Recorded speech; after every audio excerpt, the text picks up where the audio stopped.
Hello. Hey, everyone. Hello.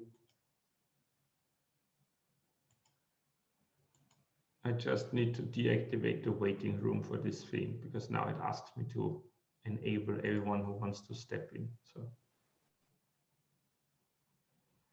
hello. Cool. Cool. Where is my tab? I lost my tab. Ah, there it is. Let me see if I can also actually show you something, because then we can discuss this way more easily. The problem is if you don't close all your tabs on a Friday, you end up with a huge mess on Monday morning. I think that's the one. Yeah, that's the one. Now I need to come back, and here we are. Cool.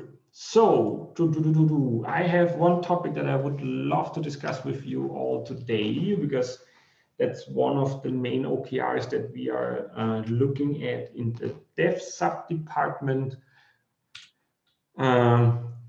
around new ways of performance jumps in reality. So what do I mean with that? The idea is quite simple. We are, to some extent, we have done tons of low-hanging fruits over the last months. We have done, we have still way more stuff in progress, which means that jQuery Slim and Vue compiler and getting everything to Hammer, to Bootstrap from Hammer, so that we can remove Bootstrap JS, etc. So there's tons of things in progress. But what we want to take a look at, especially in dev, is how can we gain our next huge performance improvements, and how can we gain those in a way that we need to change some of our setup and really make some big jumps, and not just like, okay, we have gained another 50 milliseconds here or another 100 milliseconds there. And there's one thing that we were thinking about already since a very long time, but it's quite hard, as a lot of things are not in Vue yet, and it's much harder to maintain. But an idea was always to take a look at bigger single page applications, so that we have bigger single page applications that do more stuff without doing page reloads, because they are quite expensive. Right now we have, I would say, one in reality that is like a full, nicely done Vue single page application, and that is the Web IDE. Why? Because it's using Vue router, it's doing stuff. You can do tons of actions without ever leaving the page. And the idea is quite simple. We have a couple of areas that are like high focus and high workflow areas that we want to improve in a way that makes a huge jump in performance. And one of the things is really combining different areas. What do I mean? Combining, right now we have one Vue app for the directory, the repository, and we have one Hamlet page with tons of file viewers for each and every blob, so every file in reality. So this means that you jump between the Vue app and the file and back and forth. In fact, it's quite slow.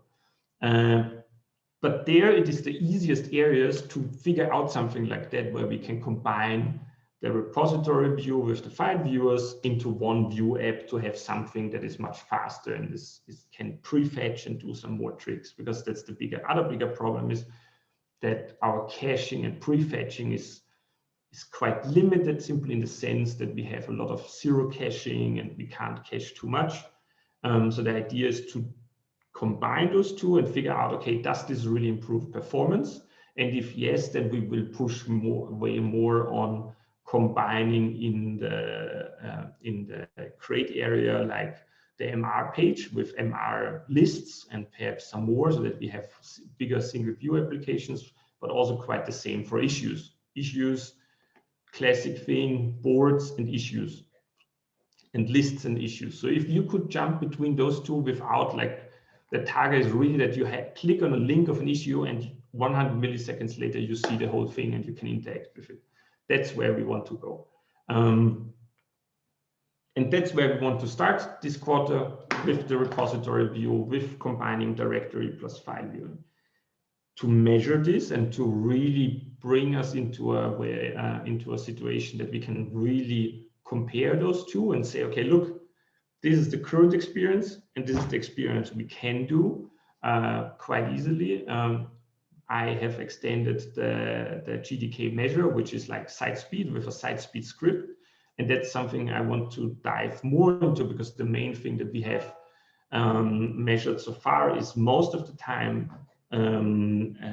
just loading times, which is nice, which is great, which is the start for interactivity.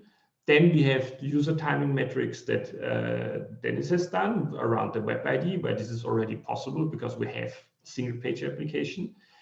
But in the current state where we have the repository view and the file viewer, this is basically switching between different pages. So we need like a process to switch those.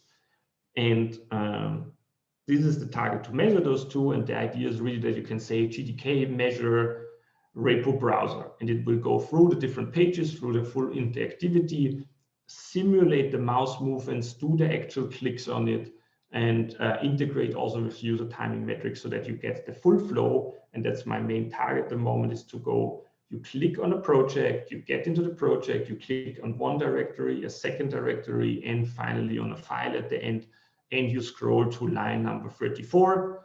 How long does it take from the first page to getting to the line 34 in the total process, and measuring that.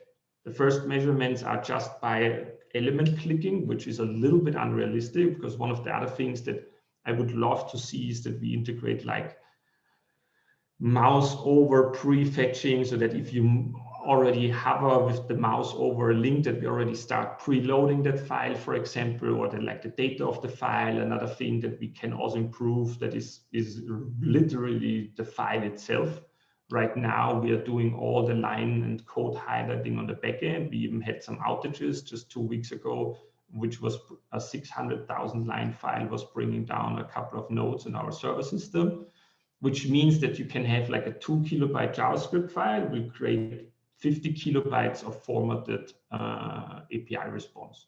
And those are really a lot of things that we can improve. And that's the idea, to find a way to measure, and on the other hand, like a POC, to really then say, okay, look, that's where we want to get, dear product, let's get going, let's do this. And I will simply show you a little bit, because that's then the nice thing, that you can really have those measurements and can really click through the whole process of going from the project itself to the directory and finally to the file. And what I can then do, I can exchange the two branches between our current master and a new POC version, which is then doing the view preloading. And yeah, it's quite nice to really compare. And the first measurements have shown that it's already 2.5 seconds faster, the whole experience. But I also want to get really to a way where you can see the cursor and you have quite natural mouse movements to have an even more realistic way of measuring, because I think we can get even more out of this through the preloading and stuff like that. And yeah, would love to hear your comments, feedback, thoughts, ideas. I think it's really cool. But I have a question, obviously. When measuring this with the site speed, it is user timing metrics aware. Like I'm all about user timing metrics, of course. Like so, it is user timing metrics aware. So let's say in WebID, we do measure using user timing metrics. We measure the time when between user clicks a file in the navigation tree till the moment the file gets rendered in the WebID. So will site speed catch this and output this data, or I will need to do some additional magic in order to get that data from site speed? So by default, will site speed catch this?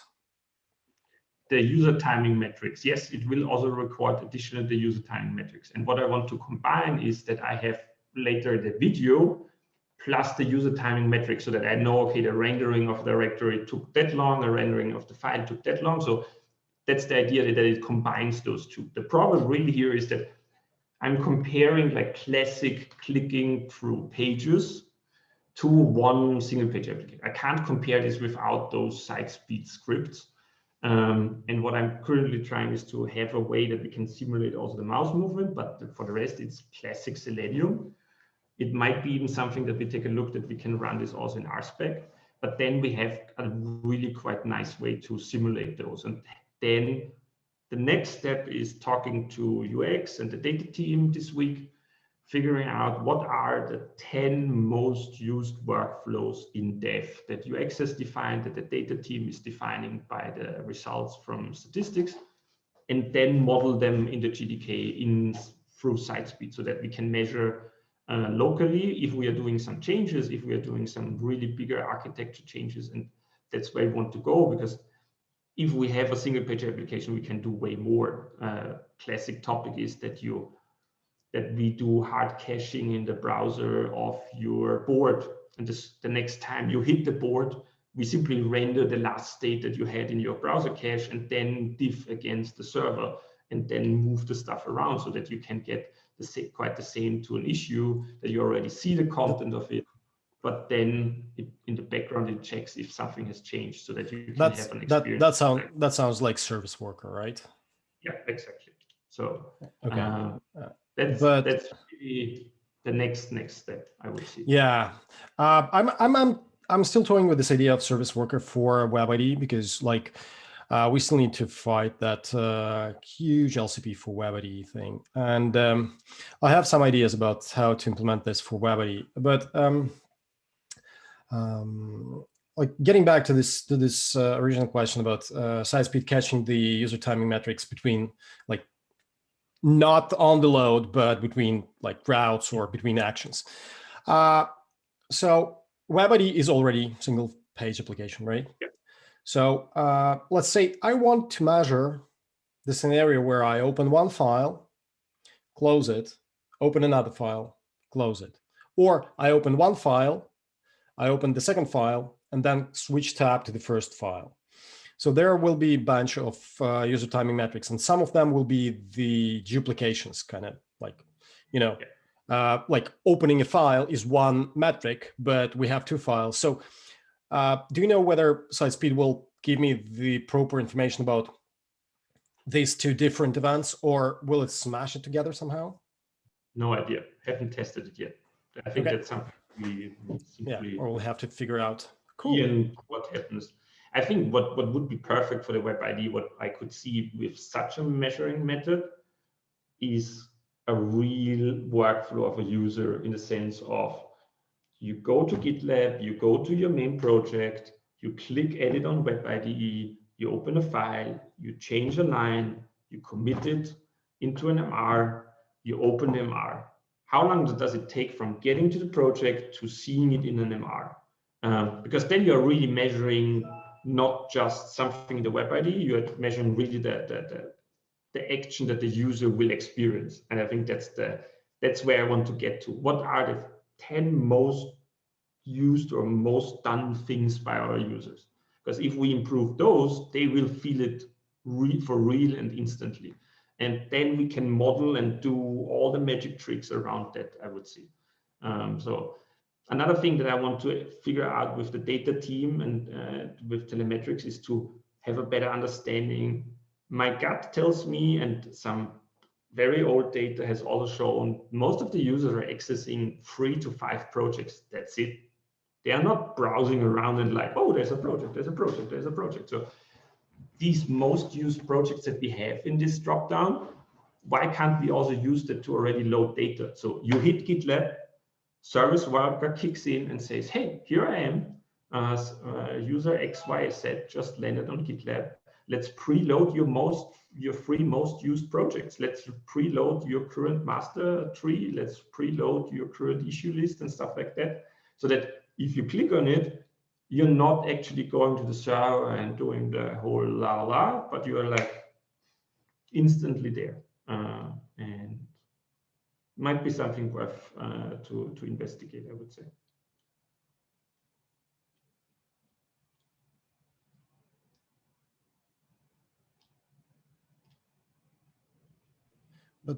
preloading the projects in this way. So correct me if I'm wrong, but so you think about those projects we have in the like recent projects or whatever this dropdown is called, right?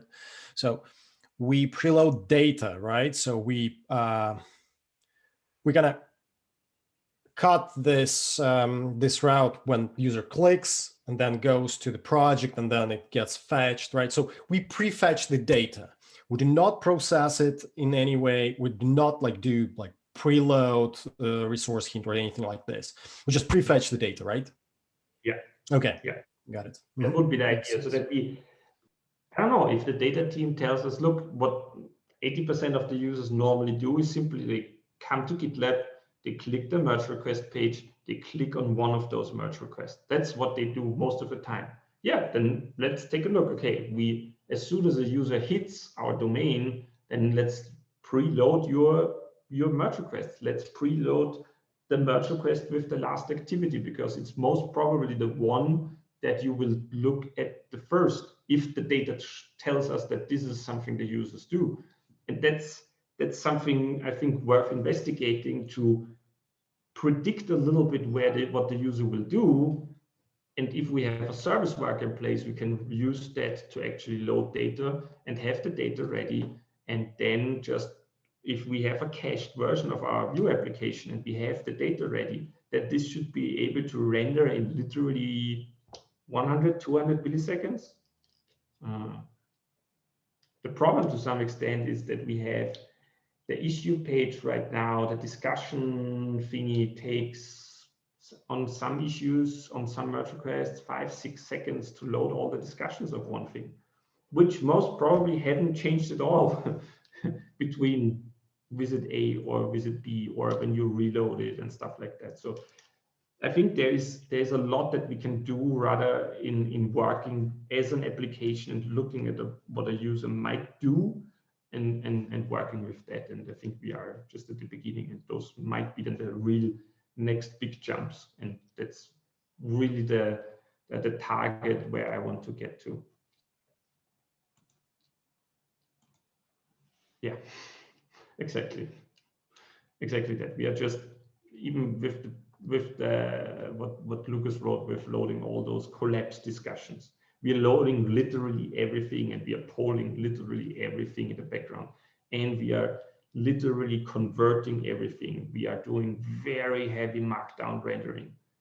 Who says that we can't do a mix of markdown rendering between the backend and the front end, so that we offload way more, because that's a huge and very pretty and heavy operation on the backend. Quite the same for not only the markdowns but the files itself, to the syntax highlighting, etc. We have Monaco in place.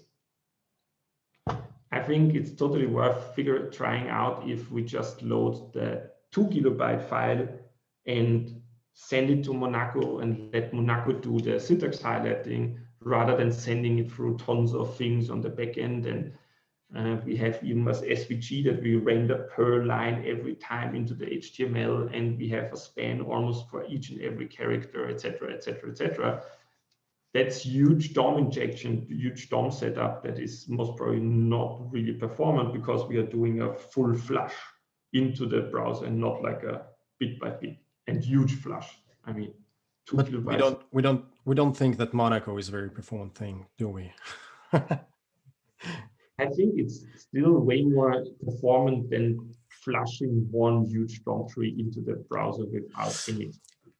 Yeah. About the DOM flashing, there is like there is a technique that we absolutely don't use in GitLab, right? Just whenever we do the things, just run the things in the document fragment to make things like really fast. Like document fragments are really fast. That's another thing that I'm playing with in relation to WebID. So rendering things in for example, like fetching data in parallel, as we said, right? And then like pre-build the things in the document fragment right away for some like to provide some very basic consumption structure of DOM already. And when this DOM structure is requested, we dump it into the DOM with just one DOM change instead of like, all this recursive rendering thing. So that would be really cool, and that would, for like, depending on the complexity of the DOM structure, right?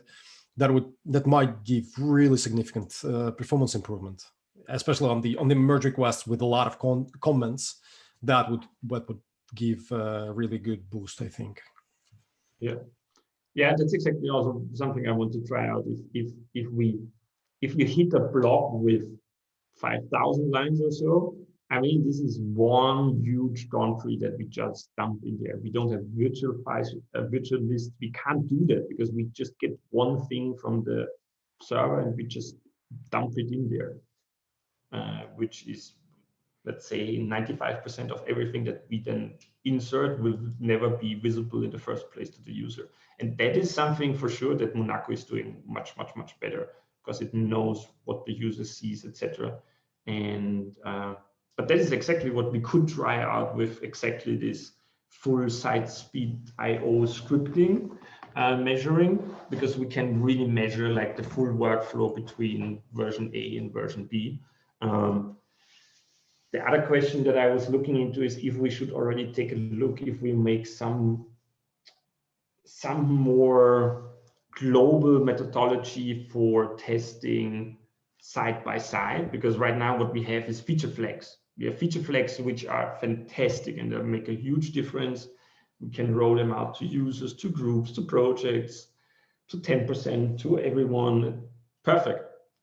But what you can't do is use the same project with the same issues, with the same amount of data side by side. What we did with the startup CSS was having a cookie.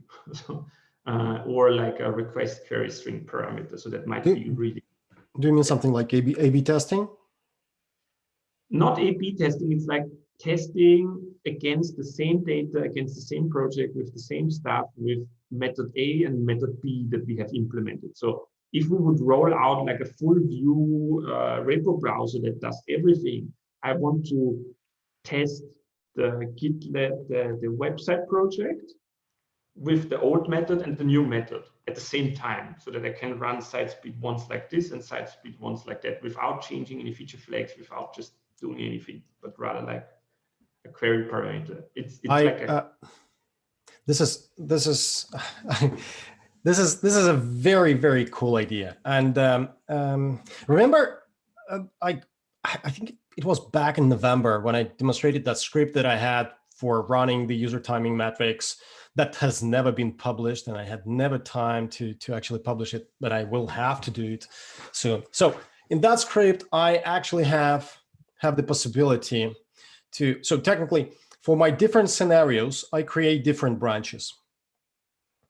In particular, like I have the feature branch and then I have master branch, right? So the very basic scenario. So that script allows me to run the same performance measurements on my branch, then switches to master, runs this on master, and then compares these things side by side. It's like it doesn't produce this visual thing that site speed does, but it throws real numbers that I can compare, like which branch is actually faster for that particular for that or another scenario. So that's really cool thing, and I would I think that implementing that would be really, really interesting. Yes, that's perfect for the other thing is that I would love to run it in production because I've seen so many times that production is still different. So and they but for production, like technically, I was thinking about this a lot. Like, since we are running the tests on the like locally on the dev environment, right? And then we go to production, and then we have completely different build and things. So what again that script does, it has the flag that says, okay, compare the production build. So it runs the production build for every for each of these branches specified. and then measures it on the production. So technically, it won't give you the accurate numbers, obviously, because the hardware is completely different, right, from the server. But it on this particular hardware, it compares the things side by side with the production build. Yeah.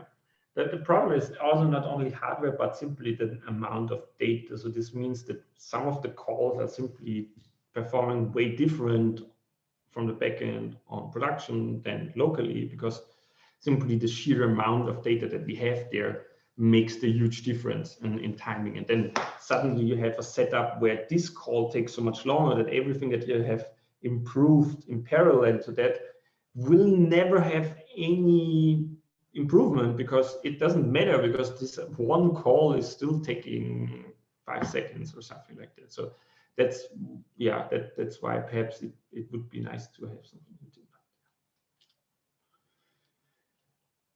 Cool. Anyone else, any other topics or comments, feedback, ideas?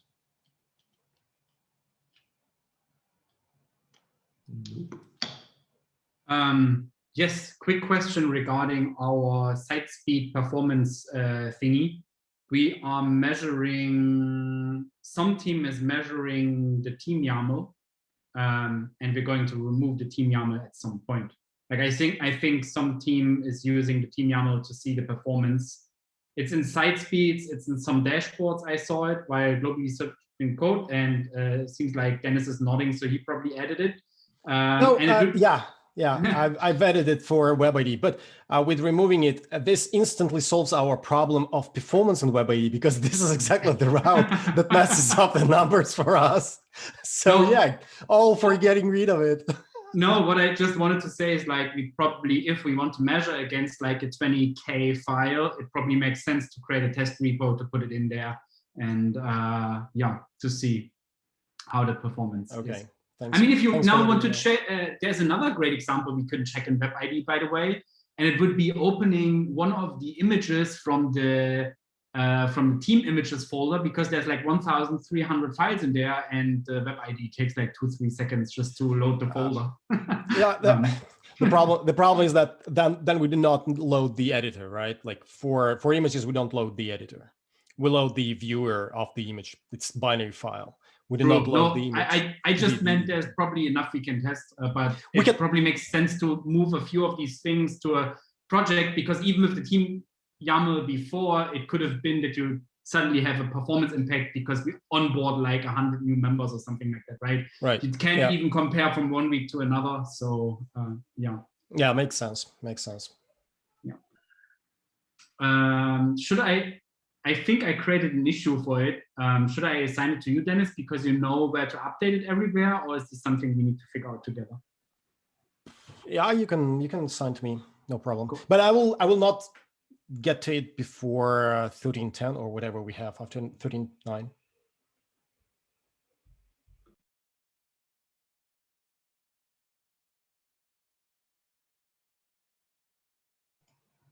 Apart from that, then I say we don't have anything for today. Thanks for joining. Thanks for the discussion, and see you soon, everybody. Take care. Thank you. Bye.